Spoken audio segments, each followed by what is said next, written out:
Hi viewers, எல்லோருக்கும் வணக்கம். இன்னைக்கு சுற்றும் விழி சுடரே நாடகத்திலிருந்து ஒரு சின்ன பார்வைக்கு.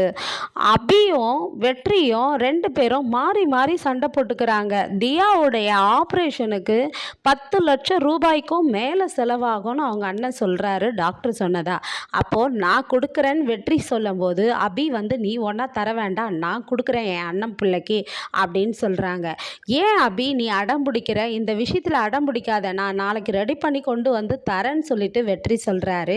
அபி முடியாது, வேண்டான்றாங்க. அப்போது தியாவுடைய அம்மா அபியோட அண்ணி, எதுக்கு என் புள்ள விஷயத்தில் இப்படி விளையாடுற அபி? நீ அவர் தான் எனக்கு ஹெல்ப் பண்ணுறேன்னு சொல்கிறாரு இல்லை, விட, உன்னால் முடியாது, நீ எப்படி ஹெல்ப் பண்ணுவேன்னா? இல்லை அண்ணி, நாளை காலையில் நான் 10 லட்சம் ரூபாய் உங்களுக்கு பணம் கொண்டு வரேன் அப்படின்றாங்க.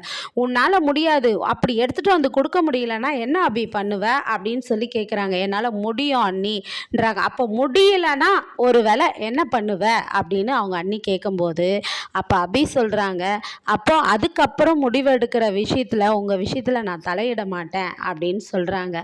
அதுக்கப்புறம் சொல்லிட்ட பிறகு வெற்றி அந்த இடத்துல இருந்து போயிடுறாரு. போயிட்ட பிறகு உங்கள் தங்கச்சி அந்த தம்பி உதவி பண்ணுறேன்னு சொன்னார், அதையும் கெடுக்கிறா இவ அப்படின்னு சொல்லிட்டு பயங்கரமாக திட்டுறாங்க. அதுக்கப்புறமா வீட்டில் போயிட்டு வெற்றி இந்த புலிகிட்ட புலம்புறாரு. இந்த அபி ஏன் தான் இப்படி நடந்துக்கிறான்னு தெரியலடா புலி.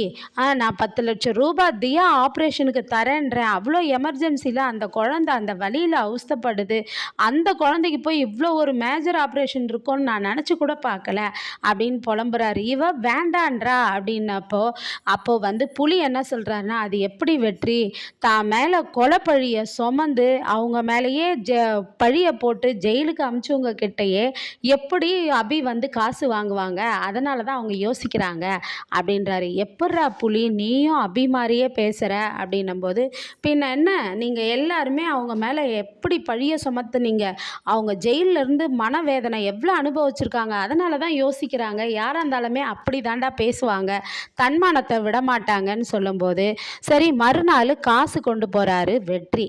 அப்போது பேக்கில் கொண்டு போகும்போது அப்போ அபியும் வராங்க.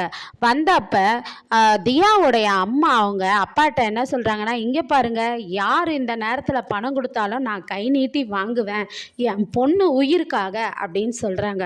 உடனே அபி சொல்கிறாங்க, அண்ணி உங்கள் பணம் உங்ககிட்ட இருக்கும்போது நீங்கள் யார்கிட்டையும் கை நீட்டி இப்போ காசு வாங்க தேவையில்லை அப்படின்றாங்க. உடனே அபி கொண்டு இந்தாங்க 12 லட்சம் ரூபாய் இருக்குது, இதை தியா ஆப்ரேஷனுக்கு பண்ணுங்க அப்படின்னு சொல்கிறாங்க. அப்போ அவங்க அண்ணன் கேட்குறாரு, அபி நீ எப்படி ரெடி பண்ணனா? இந்த வீட்டினுடைய பத்திரத்தை நான் வச்சுட்டேன் அண்ணி அப்படின்றாங்க. அதுக்கப்புறமா தியாவை ஆப்ரேஷன் பண்ணுறதுக்கு கூப்பிட்டு போகிறாங்க. அப்போது சுடர் கேட்குறாங்க, அம்மா தியா எப்போம்மா இன்னைக்கு வீட்டுக்கு வந்துடுவாளா? ஒரு வாரமாகமா ஆப்ரேஷன் பண்ணுறதுக்கு நாளாகும் அப்படின்றாங்க.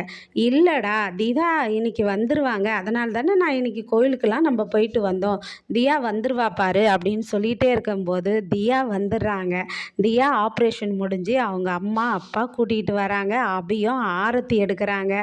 ஆரத்தி எடுத்து அப்புறம் வீட்டில் ஜாலியாக சுடரும் தருணும் டான்ஸ் ஆடுறாங்க தியா சந்தோஷத்தில்.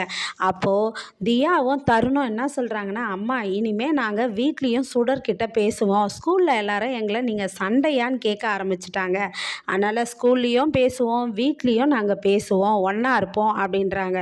அப்போது தியாவுடைய அம்மா என்ன சொல்கிறாங்கன்னா, நீங்கள் வீட்டில் எல்லாரும் பேசிக்கோங்க குழந்தைங்கெல்லாம், ஆனால் பெரியவங்க மட்டும் தனித்தனியாக அவங்கவுங்க வேலையை பார்த்துக்கிட்டு இருந்து தான் ஆகணும் அப்படின்றாங்க.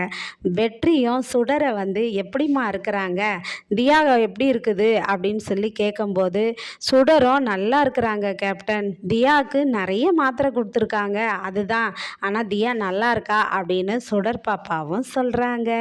இந்த கதை இன்னைக்கு இனிதே முடிஞ்சது. நாளைக்கு மீண்டும் சந்திப்போம். இதே கதையை தொடர்ந்து பார்ப்போம். ஆவலுடன் காத்திருப்போம். நன்றி, பாய்.